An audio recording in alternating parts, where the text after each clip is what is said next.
Assalamualaikum warahmatullahi wabarakatuh. Selamat pagi teman-teman. Di sini saya guna memenuhi tugas pengantar ilmu politik. Saya akan mewawancarai seorang narasumber. Kali ini tema wawancara yang akan kita bawakan yaitu praktik politik lokal menjelang pemilu 2024. Sebelumnya saya sendiri Adil Taufik Asifa NIM 103221119. Di sini saya sudah berada di Desa Padurungan Tengah dan bersama seorang narasumber. Baik, boleh memperkenalkan diri, Mbak? Sebelumnya, perkenalkan nama saya Widya Bibir. Saya selaku anggota KPPS di Desa Padurungan. Baik, Mbak Widya, bagaimana kabarnya hari ini? Ini alhamdulillah saya sehat. Bagaimana dengan Mas Abdul sendiri? Alhamdulillah sehat juga. Baik, langsung saja ke dalam pertanyaan mengenai poin-poin praktik politik lokal menjelang pemilu 2024.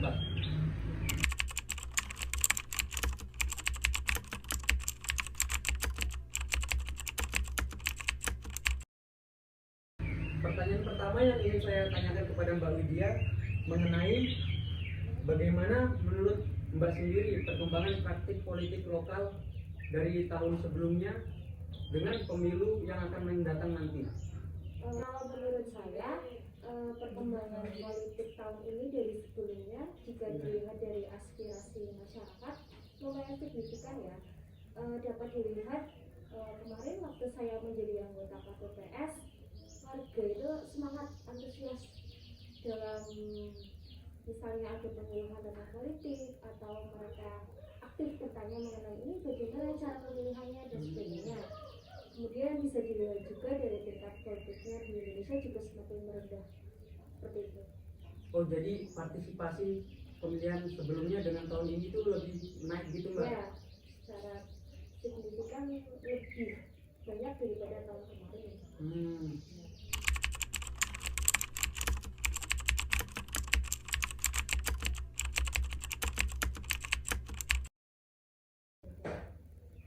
Baik teman-teman, kita lanjut ke pertanyaan kedua.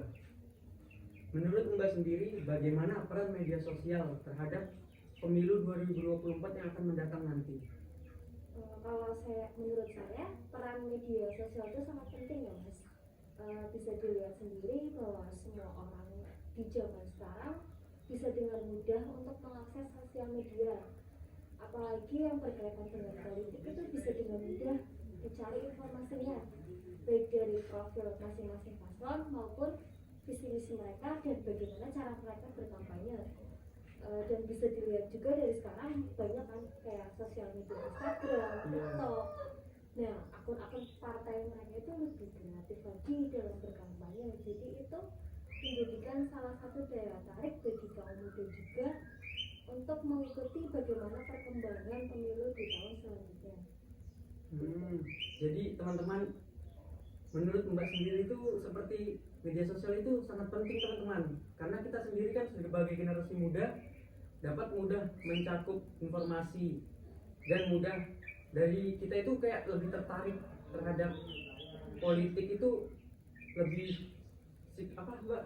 Tidak terlalu formal, tidak terlalu kaku, jadi bisa meluas tersampaikan kepada masyarakat seperti itu. Ya, seperti itu teman-teman. Ya.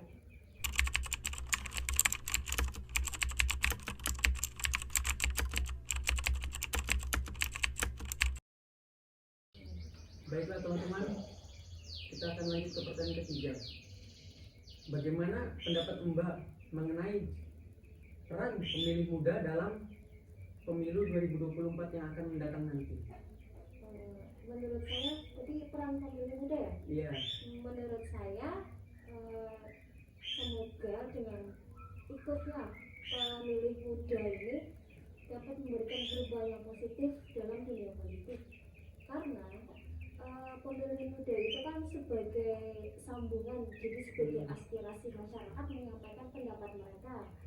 Nah, untuk itu diharapkan pemilih muda sekarang itu lebih melek dalam politik ya. Karena jika dilihat dari tahun-tahun sebelumnya, kita bisa lihat sendiri bahwa generasi muda itu masih cuek, masih bodo amat tentang politik seperti itu. Nah, kemudian diharapkan juga dengan ikutnya pemilih muda saat ini bisa ikut berpartisipasi mengawasi jalannya pemilu di tahun 2024 mendatang dengan terlaksananya pemilu yang lebih baik dari tahun sebelumnya.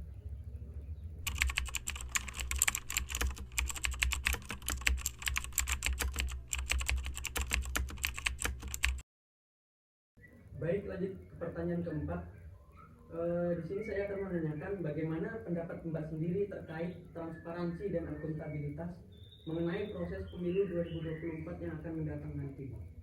Harapan saya mengenai transparansi dan akuntabilitas pemilu nanti yang akan datang, semoga terlaksananya pemilu yang akan datang ini lebih transparansi, lebih terbuka kepada masyarakat, sehingga masyarakat percaya dengan adanya pemilihan tersebut, bahwa pemilihan tersebut itu memang real dan nyata hasilnya tanpa ada kecurangan dari pihak manapun.